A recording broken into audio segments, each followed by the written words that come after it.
Hey everyone, and welcome to 1.21 Gigawatts. I am Peter, and I'm joined as always by Matt. Hey, what's going on, people? And this is going to be our sort of next in our end of 2016 collection of videos on the channel. Done a lot of TV ones, movies ones, horror movies, that kind of thing. And this is going to be us looking ahead to 2017 and talking about our top 10 most anticipated movies for next year. A couple of qualifiers, of course. This list does kind of veer a little bit more mainstream. There's a couple of maybe lesser known things on here. But it's kind of because most of the smaller stuff we don't necessarily get to hear about as far in advance as the bigger stuff. So there's a mix of bigger stuff. However, we actually did disqualify Star Wars off the bat because we said everyone's excited for Star Wars. We don't have to talk about that. Yes. So Star Wars Episode 8, of course, is coming next year. And yeah, of course everyone's excited. It's obviously anticipated. Yeah. But we're leaving that Ryan off. Johnson, the cast from episode 7. JJ's producing, not directing. Yeah. That's all you need to know. So that's not going to be on here, but that's why. It's just because it's obvious. We don't need to. And, you know, we bent the rules a little bit. The first entry is going to be actually kind of a mix of a couple of different movies. Because, again, we want to give enough entries so that we can have some interesting stuff to talk about. So, yeah, this is going to be our top 10 anticipated movies for 2017. Number 10 is the Marvel movies. And yes, I told you we were going to be flexible with the rules. Because we didn't want to give up, because we've got Guardians of the Galaxy Volume 2, we have Spider-Man Homecoming, and we have Thor Ragnarok. And chances are probably 2 of these would have definitely made it on. And we didn't want to take up 2 or 3 slots with all the different Marvel movies. We wanted to have a bit more variety. So they get the 1 slot. Here they are. This is all of them. Have them. Yeah. There you go. Have your Marvel movies. Go on, my gift to you. Have them. Yeah. I wanted to bring up Thor Ragnarok because it's being directed by Taika Waititi, who also did Hunt for the Wilder People earlier this year that we still haven't seen. And he's more of a comedy guy. Yeah. So I think that's interesting. I feel like I'll be honest. I was interested in Thor Ragnarok just because it's Thor and Hulk teaming up. But that short that he directed with Thor and his roommate last year or earlier this year, that was so funny that I'm actually way more excited about this movie now, just based on that. Yeah, and I think it'll break up what we know for the Marvel movies. Especially if we've been very origin heavy the last couple. And then there's Spider-Man, who's not. I mean, I'm excited for a new Spider-Man movie just because it feels like it's right. But this is the 3rd one in how many years? Hell, it's the 6th Spider-Man movie overall. But at least it's not an origin. That's what I just keep telling people, It's true. It's kind of like a 50-50 thing where it's not an origin, but at the same time, because it's the first one, it'll probably have some of that origin-esque kind of feel to it, kind of creeping in. But I'm excited. The humour seems right. I didn't love the trailer, but, obviously, I don't think that'll be indicative of how I'll feel when I watch the movie. And, of course, Guardians of the Galaxy Volume 2. The first Guardians ended up being my second favourite Marvel movie, so obviously I'm looking forward to the second one. James Gunn's back. I think that's the biggest important factor is you've got the same director with the same voice, the same type of comedy that he's good at. Whereas I thought the comedy was a little bit out of place in Doctor Strange, in Guardians it fits so well. That movie cracked me up when I seen it the first time. So I am really looking forward to that. That trailer was killer when it came out.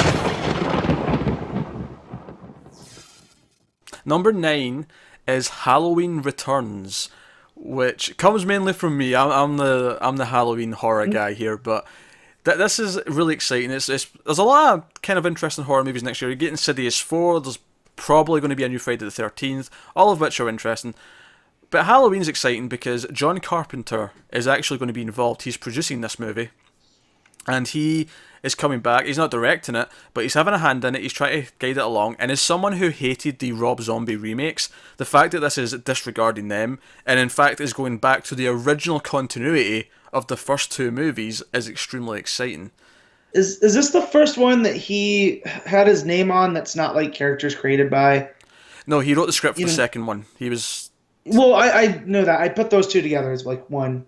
So the plot involves Haddonfield, and it's, Michael Myers is on death row, and a couple of kids who are obsessed with him sneak in to watch him be killed. On the his deathbed, his electric chair, or however they're doing it.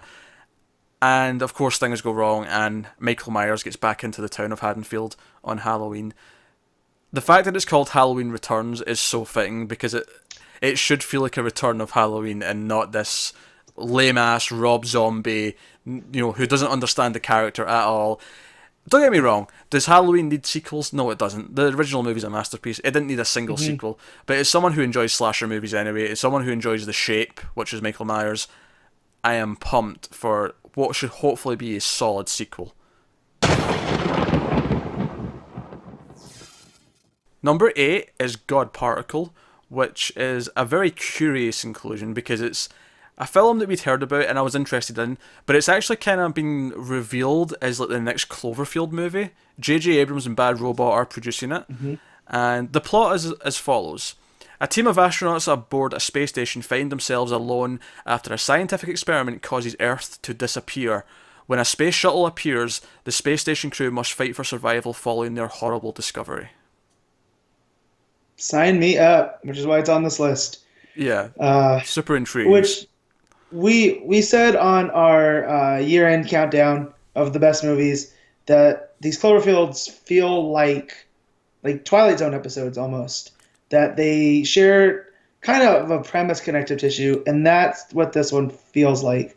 Up until we started to talk about putting this list together, I didn't know what this was outside of maybe the next Cloverfield series? Yeah, it's basically an anthology series now of dark sci-fi movies. That's essentially what they are, and this that makes me excited. Daniel Bruhl's in this.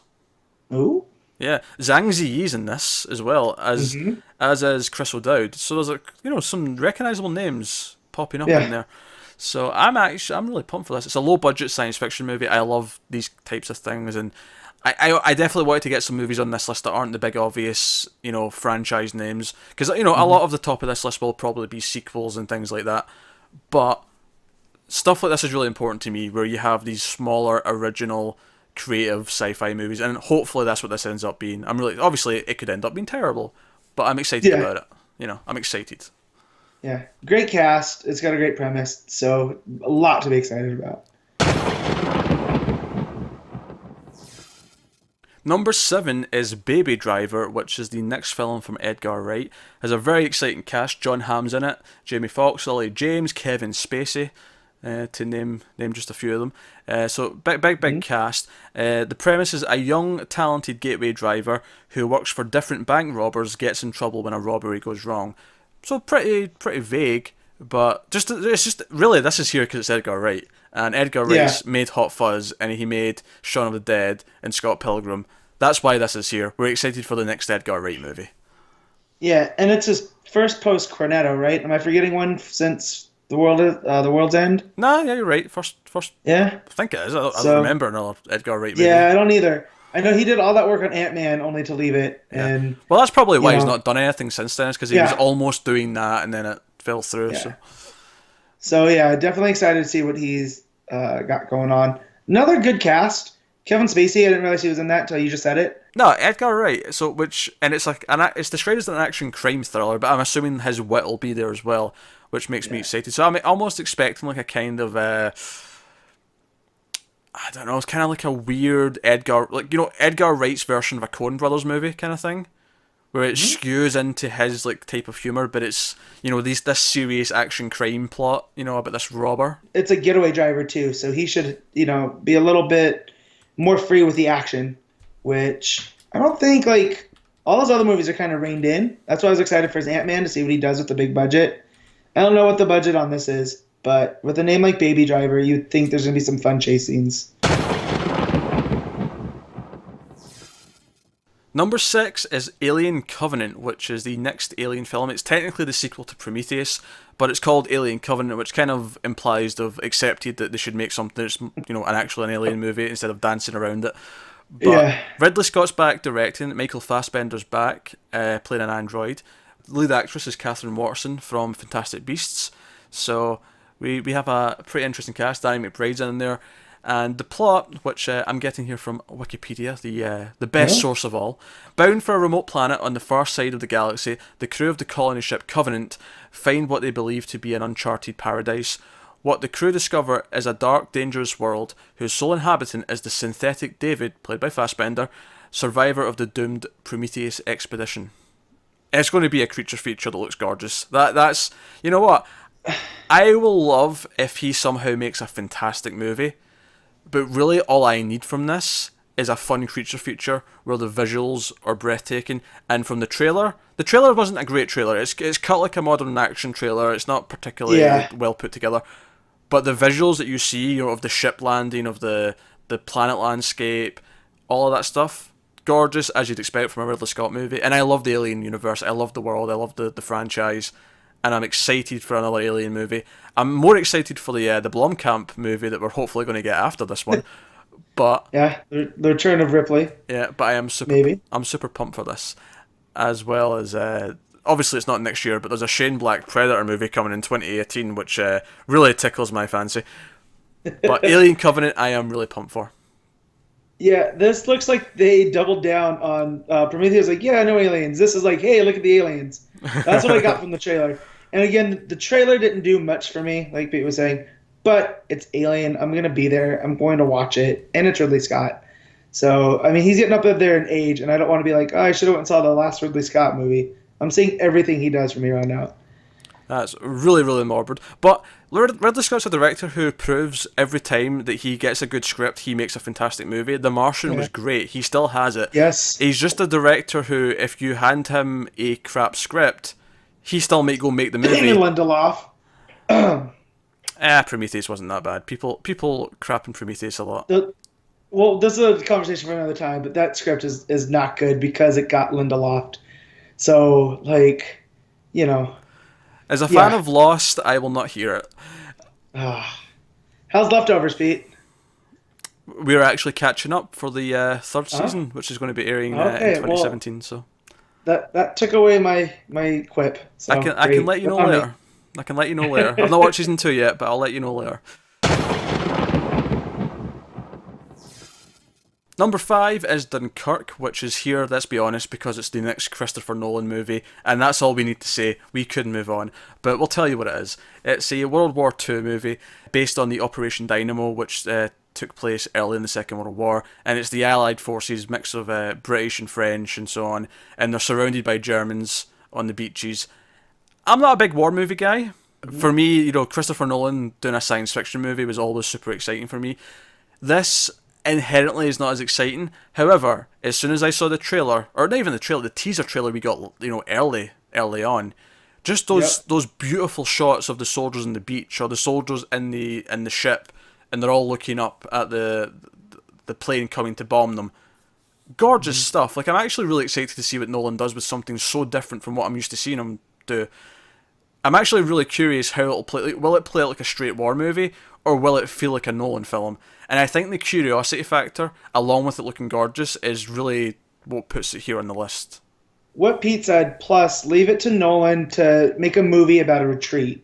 Like, this isn't about, like, the last stand that's true, yeah. of these regiments. They are getting out of Dodge quick as possible, and it's the story of how they're surrounded. So I look forward to seeing how Nolan plays with that, because that dude's a master of tension. What he does here with the water, too, like, what kind of madman shoots on water like that? Christopher Nolan's that madman. Number 4 is Kong Skull Island. Now, I would have had this here anyway, but Matt was the one that fought for it to be this high. Matt is pumped for Skull Island. Yes. Honestly, my biggest complaint about Skull Island at this point is the fact that it's called Kong, Skull Island. Just call it Skull Island. Like, come on. Yeah. They got to get that in there. They got to get the name. And such a lack of trust. That's all I'm saying. It is. But, man, it's legendary making King Kong after Godzilla, which we enjoyed their version of Godzilla. And I love their version of Godzilla. Yeah. And it feels like they've decided, like, hey, you know the big monkey everybody likes? Well, ape, because monkeys have tails, apes don't. We're going to make him bigger so we can actually do a proper King Kong versus Godzilla. I love how you corrected that in the middle. Yeah, so this is leading to the shared monster universe, and he will be facing off against Godzilla after Godzilla 2, which is coming, as far as we know, still in 2018, although they need a new director. Or did they get a new director? I can't remember. I'm going to have to look that up later. I don't remember off the top of my head. But Yeah, so the premise of this one is it's the 1970s. It's not set present day, Yeah. and it's not set in the 30s. They've gone for No. this mix, so it's in the Yeah. 70s. A team of explorers and soldiers are brought together to venture deep into the uncharted island in the Pacific. As beautiful as it is treacherous, unaware that they are crossing into the domain of monsters as well as the mythic Kong, the king of the island. So it's basically the story of King Kong in the 70s, which is fine. Yeah. But we have a great cast. This is one of the most exciting things about this. Brie Larson's Exactly. here, Tom Hiddleston, John Goodman, Samuel L. Jackson, and Victor Von Doom. Tony Kebbell. Victor Von Doom. Victor Von Doom. I can't remember his name from the Koba from Planet of the Apes. Yeah. Well, wait, which one? Not Dawn. Moore. That's the next one. Dawn of Planet of the Apes. Dawn. Yeah, Dawn of Planet of the Apes. So he went from being an ape to I'm assuming fighting an ape. The first trailer that came out with this made it seem like a war movie, like a Vietnam set era, and it looked dirty and grimy and what an adventure movie should feel like. And that first trailer got me so hyped. To compare it to the Jackson movie and its sort of marketing, the Jackson stuff almost felt too like, oh, what a dreamlike world this is, where we have the island. Yeah. Whereas this this is basically a horror movie. Once they got into that island, it's dangerous. Yes, it is death personified, and even the poster that came out with this that has the silhouette of Kong and them in like formation heading towards it, it just feels danger. That's not even my favorite. Almost feels. My favorite's the soldier holding the flare, and it's just the face of Kong. I love that poster. Yeah, that's a good one too. That's up there with the Godzilla ones with the parachuters. Yeah. That poster. So this team, who's ever bringing these to the screen, whatever team of producers, keep it up. You guys are killing it. I'm so hyped for this movie. I have no words for it. Like, I'm stuttering over here. Number 3 is Power Rangers, which is probably going to seem kind of high. But you know what? I'm a child. I mean, I was born in the 80s, but I grew up in the 90s. You know, 90s were my era, so Power Rangers is a big part of my childhood. I am so pumped for a slightly aged up version, because I would love to go back and watch Power Rangers. Because you know what? It's kind of between Power Rangers, Batman, and Superman. That's kind of why I love superheroes. And it's kind of a painful thing that you can't really go back and watch Power Rangers because it is so kiddie. You know, it's made for 5-year-olds. Yeah. Yeah, when they went to Netflix, I tried, and I got through about half a season, and I was like, I can't. I want to keep the nostalgia alive. But it's not written for us. You know, it's written for kids. It's not. My nieces, who are 7 and 5, love Power Rangers. Oh, so good. Good on them. Yeah. So it holds up to the eye of a child. In the eyes of a child, yes. But even my love of Godzilla, you know, I mentioned loving Godzilla. It probably comes from the Dragon Zord in Power Rangers. Like, that probably introduced me to the idea of a kaiju and all that kind of thing. Is this legendary as well? No. This is Lionsgate, I think. Okay. It had been described early on as kind of Power Rangers meets The Breakfast Club, and once we got the first trailer, I kind of felt that, because the first trailer was all about the students and how they interact. It was very low on the action of the Power Rangers, and you didn't even really get a sense of them there was being Rangers until the end. Yeah, there was a tinge of maybe a little bit of Chronicle kind of thing in there, but it was very focused on the characters and them finding the alien power, but without seeing them in the suits, without seeing the Zords. They saved that for presumably another trailer that we're going to get in a couple of months. Not even a couple of months, probably soon actually, because it's out in March.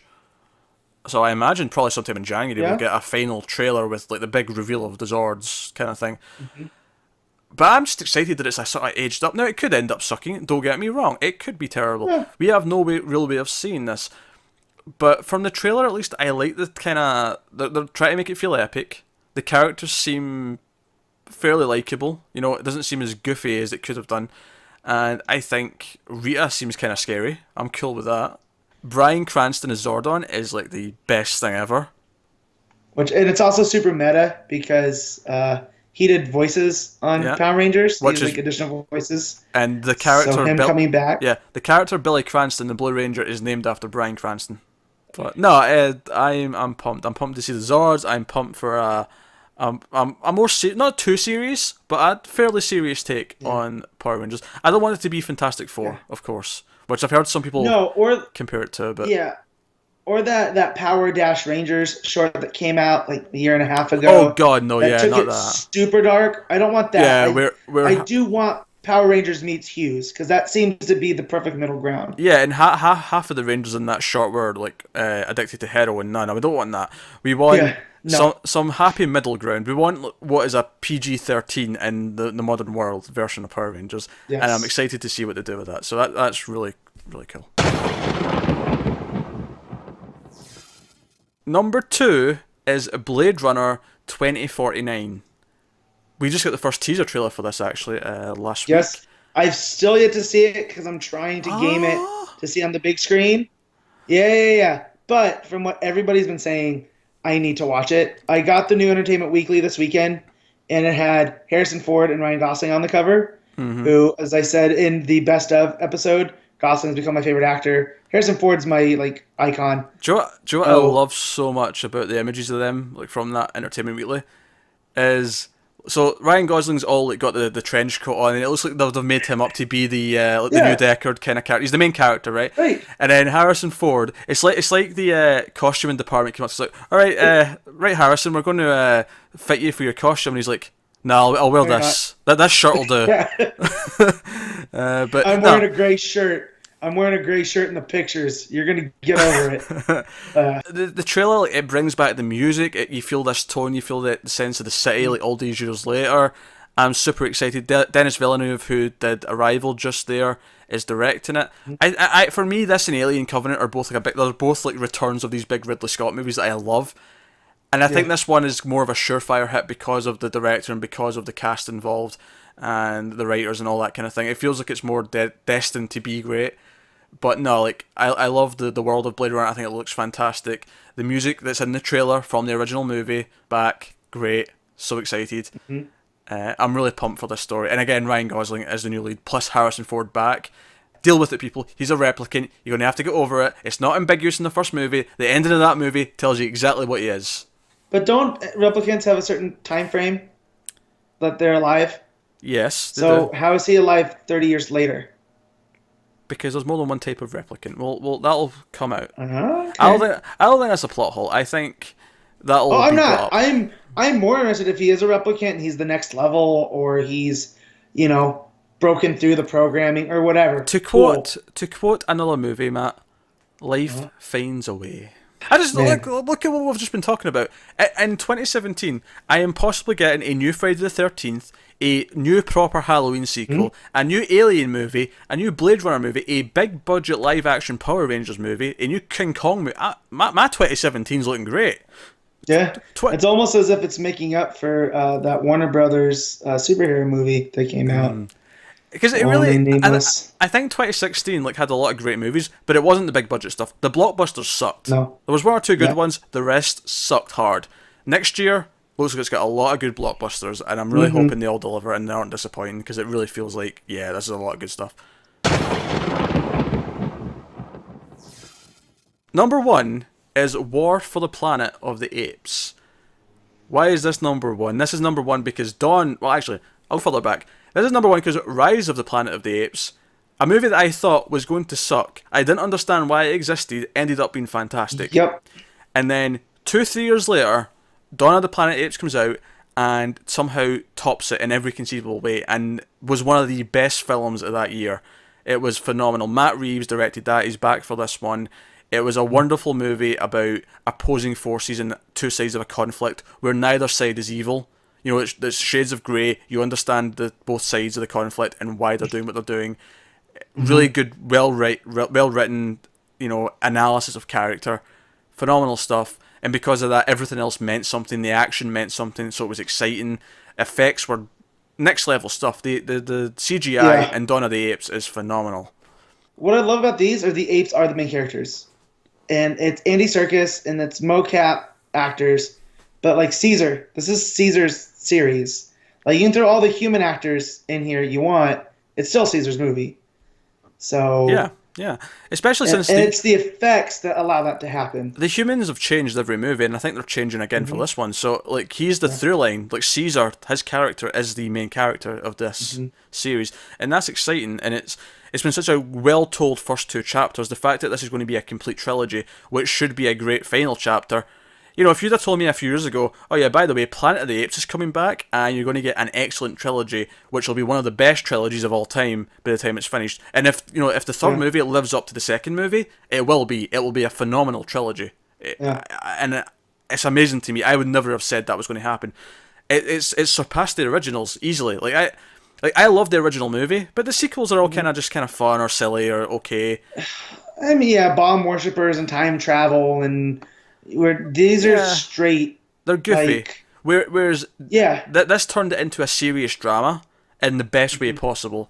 And I love the original Planet of the Apes, but Dawn of the Apes is the best Planet of the Apes movie. It's better than the original. Yes. It's better than all those original movies. Rise is I'd say Rise for different reasons is on par with the original. They're very different. But I wouldn't have said I preferred it. But Dawn, no question, Dawn is the better movie. It's a better movie than the original Charlton Heston film. So definitely. That's why War of the Apes is the most anticipated for next year. I'm expecting the smartest blockbuster out of that, if you will. If you even count the Planet of the Apes movies as blockbusters, which you kind of do. They have to spend a lot of money for the apes, but...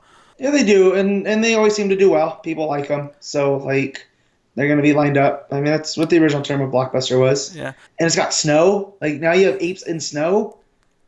Come on, man. That's just the CG alone on that is like some movies' budgets. Also... So... I want to point something out. So there's been 3 years between each of the movies, and I think that's worth pointing out because most movies franchises just now, it's traditional to have 2 years between each movie. You have one, 2014, you'll have the next one, 2016, and so on. I actually think it says a lot that how strong the script was for the second movie, and hopefully how strong the one for the third movie will be because it has that extra year of time to let the writers work on it before they bring in everyone else to actually start working on it. And I wonder if, we'll look at that again after this one comes out, if it doesn't disappoint, and say, 3 years is the better gap, because it gives them the time to really flesh out the story and put the effort in, rather than rushing it to make the quickest date possible. So that's our top 10 most anticipated movies of 2017. Obviously, it's not all the movies coming out next year. There's a lot of other things that should be exciting. And perhaps the most exciting thing is the ones that will come out of nowhere and just blindside us, like, oh crap, what's this? It's out next week. That was great. Or even, this doesn't look that good. No, you should go see it, Matt. I'm serious. Go see it. And then you go see it and you're like, oh, crap, that was amazing. That was like one of my favourites now. Like, I didn't know about some of my favourites from this year before they hit. They came out of nowhere. And that's almost more exciting. But hopefully, if at least half of these can not disappoint us, then we're in for a pretty good year, I'd say. For sure. Like, we called some of them to make a top 10. So there's other movies that we're still looking forward to, but these really stand up, like, especially compared to this year. Like, these blockbusters seem more tangible than some of the ones this year that weren't the Star Warses and the Fantastic Beasts, They don't feel hollow, I guess, is a word I would use. Especially when you keep it. And I think 2016's felt worse for blockbusters because it came after 2015, which had Mad Max, which blew everyone away. It had Jurassic World, which wasn't for everyone, but those of us who did like it got a lot out of that movie. There was a good variety of blockbusters in 2015. 2016, not so much. But yeah, that's our top 10 anticipated movies of 2017. Let us know what you're looking forward to in 2017. I was fighting a little bit for Dark Tower, that didn't quite make our top 10. But there's other things like that. That's just to give you an example of how big some of the stuff is that we didn't include. So let us know what you're looking forward to. Like and subscribe and all that stuff. It helps us out a lot if you do. Thank you very much for watching, and we'll see you in 2017. So Happy New Year, and we'll see you then.